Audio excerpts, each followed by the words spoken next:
رادیو میره. این ورژنی است که داره میره برای دنیای آنلاین و مدلی که برای آنلاین میره تا حد امکان شما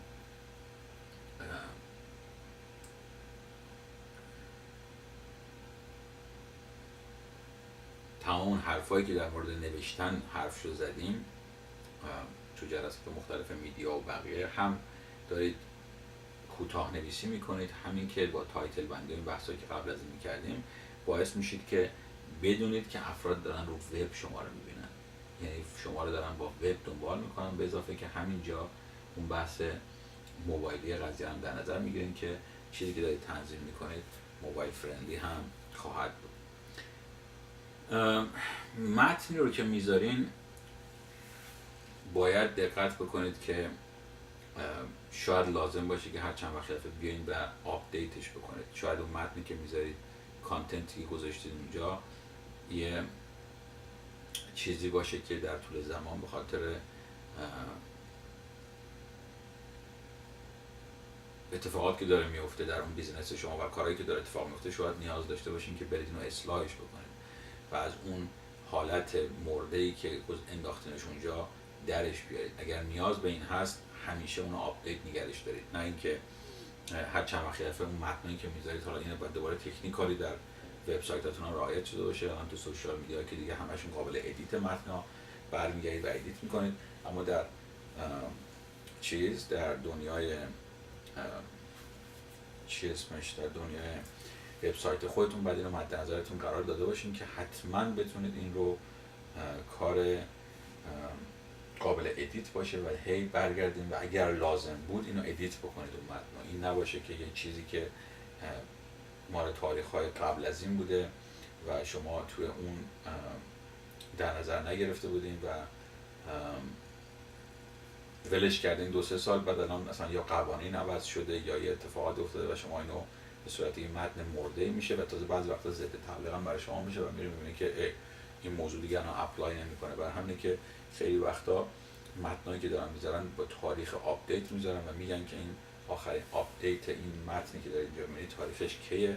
این رو هم شما مد نظرتون داشته باشین که بتونید همیشه بهش برگردید. قبلا من درباره لوکالایز کردن استایل کار خیلی حرف زدم، همه جا هنوزم دنبال مسیر حرفشو زیاد خواهیم زد. قانونی دیگری رو در محتواتون استفاده کنید که به درد اون لوکالی بخوره که دارید عرضه میکنید. بد نیست که مطالبی که دارید میگید اگر مثلا مال یه نقطه جغرافیایی مشخصی هست که چه بهتر که باشه و بگیم که آقا این مال این نقطه جغرافیاییه، پس اون آدما بیشتر با شما دنبال میکنن شما رو که بدونن شما یه چیزی رو دارید میگی که به درد دقیقاً اون منطقه جغرافیایی میخوره که دارید عرضش میکنید. پس تا میتونید روی قضیه کانتنت، تولید محتوا، رو مقوله لوکالایز کردنش هم فکر میکنید که تا میشه خیلی قابل استفاده باشه در مناطق مشخص. نکته دیگه رو که میتونید در مورد محتوا فکر کنید ایجاد پادکست به صورت آدیو. وقتی که شما میایین و پادکست هایی رو درست میکنید، الان یه ابزار خیلی خوبه، خیلی ها دارن آدیو از نوع پادکست رو دنبال میکنن. دلیل پادکست هم این است که این اونجا هست، هر موقع دلش بخواد میتونه گوش بده، مثل رادیو نیست که در یه تاریخ مشخص ساعت مشخصی مجبور باشه به اون صدا گوش بده. اون فایل اونجا هست و برای همین اسمش شده پادکست، یعنی که هر زمانی دلت خواست میتونی بری و اون فایل رو بشنوی. از ابزار پادکست هم استفاده کنید، به خاطر اینکه نیازی به این نیست که بخواد افراد بخوننش و میخوان بشنونش، هر زمان دلشون خواست میتونن روش بزنن، در حینی که دارن کار دیگه ای میکنن میتونن شما رو هم بشنون و خیلی به کارتون میاد. توی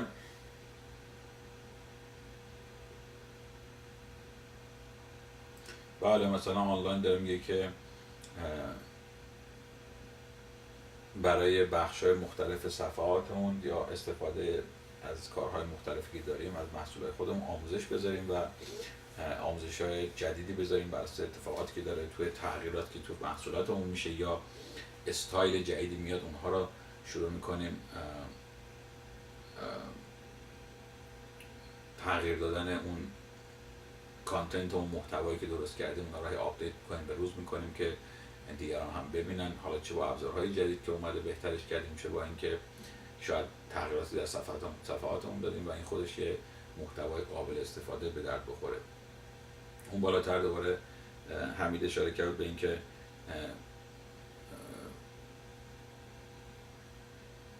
فکر کنم صحبت از دیکتیشنش کرده بود در کارامون که دقت بکنیم توی متونی که داریم به کار میبریم. آره،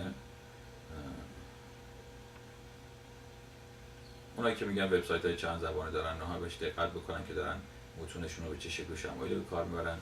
تو بعضی از محصولا گفته که حتی میتونه نوع صدای پادکست که زن باشه یا مرد رو برای تنوع ارائه بدیم. بله دقیقاً من این کارو 10 سال پیش تقریبا کردم، شاید عقب‌تر که اومدم تمام کارهایی رو که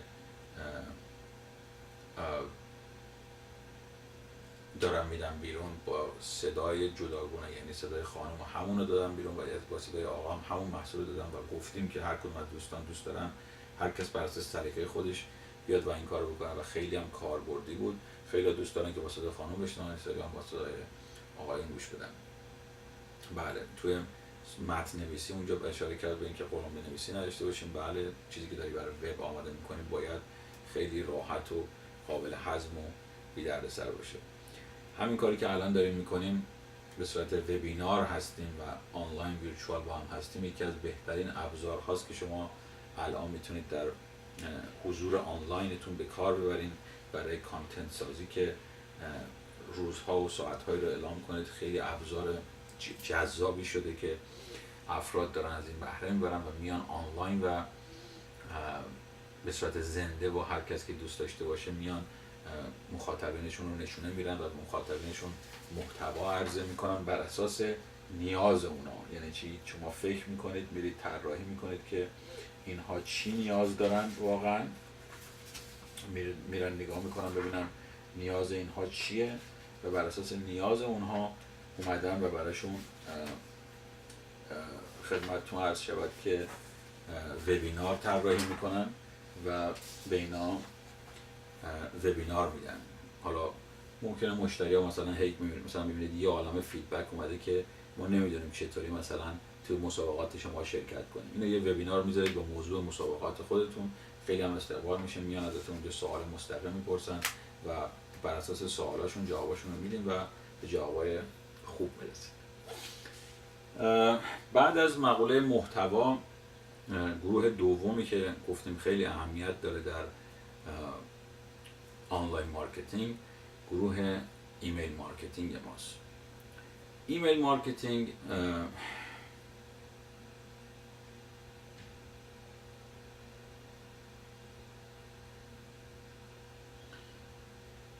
مارکتینگ توی تقریبا از همون اوایل که اینترنت راه اندازی شده یه جورایی مهمترین ابزار بوده، یکی از مهمترین ابزارها بوده. امروز روزی هم هنوز که هنوز اهمیت خودش رو حفظ کرده و چیزی از اهمیت ایمیل مارکتینگ کم نشده و همینجوری این اهمیت روز به روز داره شکلش عوض میشه، تغییر توش زیاد کرده. همون چیزی که همش میگیم بعد ابزارها رو بشناسیم، تحقیق کنیم، ببینیم چی داره میگذره، همش توش رعایت میکنیم. قطعا این نیست که اینجوری بگیم نه همین نیست که هست، ولی به طور مشخص خود تایتلی تحت عنوان ایمیل مارکتینگ کماکان قدرت خودش رو داره. در ایمیل مارکتینگ یکی از تغییرات مهمی که اتفاق افتاده این است که ابزارهای متنوعی براش اومده که ایمیل رو خیلی اینتراکتیو کرده. نیاز نیست شما یه حجم زیادی از عکس ها و اینها رو همه رو با خودش بفرستی، بلکه یه دونه HTML صفحه تعریف میکنی و خیلی از چیزا رو هم لینک میکنی به صفحات دیگه که از اونجا برن. وقتی که یه ایمیل میزنی به مشتری ها، عملاً ایمیل خودش یه وب پیجه، یه اکتیو وب پیجه که از اونجا میتونن برن به صفحات مختلف. توی اون ایمیلتون شما یه عالمه از هر چی بتونید برید از کمپانی بزرگی که الان اومدن دارن سرویس ایمیل میدن از اونها استفاده میکنید. اونها یه عالمه از ابزارهای آماده‌ای رو در اختیار شما میذارن که کار شما رو راحت میکنن در عرضه کارتون و این عرضه کردن کارشون، عرضه کردن ایمیل شما رو، ارسال‌های ایمیلتون رو ساده میکنن. به اضافه اینکه یه عالمه از قوانین مختلفی برای ایمیل اومده در خیلی از کشورها و شما مجبورید اون قوانین رو رعایت کنید و این کمپانی‌ها حواسشون به این چیزا هست و خودشون رو آپدیت کردن. مثلا فرض کنید تو خود کانادا شما الان میتونن شما رو بین 1 میلیون تا 10 میلیون دلار سود کنن برای اینکه ایمیل بهشون همینجوری کیلویی بفرستی و همینجوری فقط ایمیل بزنی برای افراد. به این سادگی نیست و باید یه عالمه از قواعد و قوانین رو رعایت کنید و هرچی بانظم‌تر میشه سیستم ایمیلینگ شما نتیجهش بهتر میشه. یعنی شما زمانی که دارید محتواهایی رو تنظیم میکنی، آماده میکنی و میخوای اطلاع رسانی کنی به افراد، میتونی تارگت ترش بکنی، میتونی حتی کمپین های مختلفی رو درست بکنی، دیتابیس های مختلفی رو که به دلایل مختلف به روش به ایده های مختلف این کمپین ها رو درست کردی. مثلا در تارگت مارکت هایی که داری، مخاطبینی که داری، ممکن دسته‌بندیشون کرده باشی، هر کدوم براشون یه اهمیت قائل شدی. مثلا یک گروهشون برات خیلی مهمن و داری به اونها یه آفرایی میدی که نمیخوای به همه بدی، پس اونها رو براشون یه کمپین جداگانه‌ای تعریف کردی. و این تعریف کمپین های مختلف بر اساس تارگت مارکت های مختلف تو سیستم ایمیلینگ با این سافتورهای امروزه خیلی به شما امکانات بهتری میده. به اضافه اینکه شما زمانی که داری یه سابجکت تعریف میکنی برای ایمیلت میفرستی میره، اون سابجکت خودش تعیین کننده، یکی از تعیین کننده ها این است که اصلا ایمیل شما باز بشود یا نشود. و دوباره بحث مهمی که در این زمینه وجود داره بحث اینه که بره تو اسپم بشه یا بره تو جانک میل اینها. یه عالمه از این اتفاقات داره با استفاده از اون سافتورهای حرفه‌ای این کار و قوانین این کار رو رعایت کردن مشکلات شما برطرف میشه. فکر نکنید هر چی بزنید حتما اسپم میشه، اگر که یه عالمه از قوانین و قواعد رو درست رعایت کرده باشین. به اضافه اینکه افرادی که واقعا شما رو نمیخوان تبلیغ از شما بگیرن، از تو سیستمتون قشنگ درشون بیارید که اینا شما رو تو بلک لیستاشون نذارن. هر چی که حجم بلک لیست شما بیشتر بشین، به همون نسبت حجم اسپم شدنتون رو هی بیشتر خواهد کرد و گرفتاریاتون رو بیشتر میکنه. پس ما میایم تو ایمیل برودکاستینگ خودمون از یه عالمه دیتابیس درست کردن و دسته‌بندی های دیتابیس و از ابزارهای خوب استفاده میکنید برای اینکه چطوری از این ابزارها بهره ببرید برای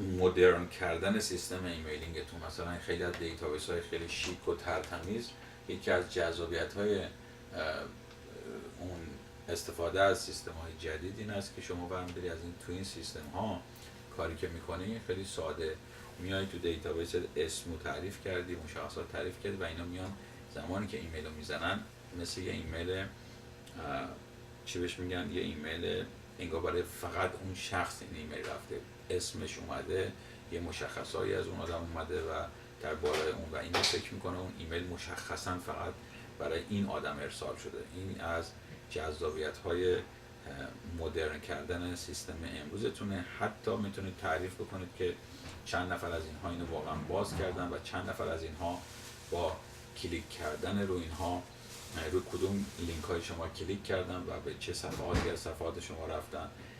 بین بحث آنالایز کردن، خیلی از این کمپانی ها به شما آنالایز به شما میدن و خیلیشون امکانات اولیه آنالایز رو به شما میدن که شما دل اینها میتونید خیلی آنالایز رو انجام بدید. حتی میتونید از بحث گوگلتون هم استفاده کنید که به شما امکان اینو میده که چک کنید که از کجاها و به چه شکلی اومده و این سیستم ایمیل مارکتینگتون رو وصل کنید به آنالایزتون و مطمئن بشین که اون کارهایی که میخواین، اون اهدافی که براش تعریف کردین دارین ازش به دست میارید و اگر اونجا میلنگه اونو اصلاح کنید و جلوی چی بهش میگن مسیری که دارید هزینه میکنید براش توش دست ببرید و جلوی یه عالمه از غلطاتون رو بگیرید، یعنی خودتون اصلاح کنید با آنالایز کردنش. مدل سومی که گفتیم دسته‌بندی های روش های مختلفی که ما عملا آنلاین مارکتینگ اون رو انجام میدیم. گروه سوممون گروه آنلاین ادورتایزمونه. توی آنلاین ادورتایز خب همه یه چیزایی که رو آنلاین ادورتایز قرار میگیره رو ما میذاریم تو این دسته، از گوگل ادورتایزمون تا حتی حضور ادورتایزینگمون در سوشال میدیا ها، چه در مورد رفتن توی حضور مستقیم در وبسایت های مختلف آگهی کردن، اینا رو تمام آگهی کردن هامون رو تبلیغ کردن ها و چیزی که داریم بابتش پول مستقیم میدیم بابت تبلیغ، اینو میذاریم جزء دسته‌ای که اسمشو میذاریم چی؟ آنلاین ادورتایز. پس تمام اون کارهایی رو که قرار پول خرج کنیم و میذاریم تو گروه آنلاین ادورتایز و یادمون میمونه که در آنلاین ادورتایز باید حتما یه قانونی رو رعایت کنیم، اونم که تعریف کردن پکیج های مختلف و در کنار تعریف کردن پکیج های مختلف تارگت درست کردن. ما باید حتما تارگت مارکت های رو نشونه بریم و مستقیما اون تارگت مارکت هایی که نشونه میدیم براشون کمپین تعریف کنیم و روی اون کمپین کارمون رو جلو ببریم، کمپینی که بر اساس تارگت مارکت تعریف شده و اون بحثی که گفتیم میتونیم یه تست بگیریم، میتونیم یه کار کوتاهی انجام بدیم که ببینیم که چقدر از اون جواب درست گرفتیم و بر اساس اون جوابی که گرفتیم قدم بعدیمون رو براش برداریم. توی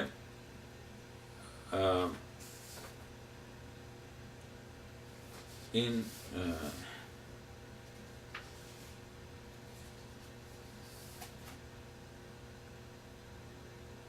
جذابیتی که گفتیم درباره آنلاین ادورتایزینگ امروز وجود داره چیه؟ اینه که همیشه خیلی سریع میتونیم جلوی اشتباهاتمون رو بگیریم، خیلی تغییر و تحول سریع میتونیم تو کارمون بدیم و بگیم که خب این اینجوری شد پس یه اصلاحش بکنیم، بریم این تغییرات رو توش بدیم و بریم قدم بعدی رو برداریم، یا کمپینمون رو کامپلت عوض کنیم و یه هوا میکاپش کنیم، دست ببریم توش، خورده ترتمیزش بکنیم.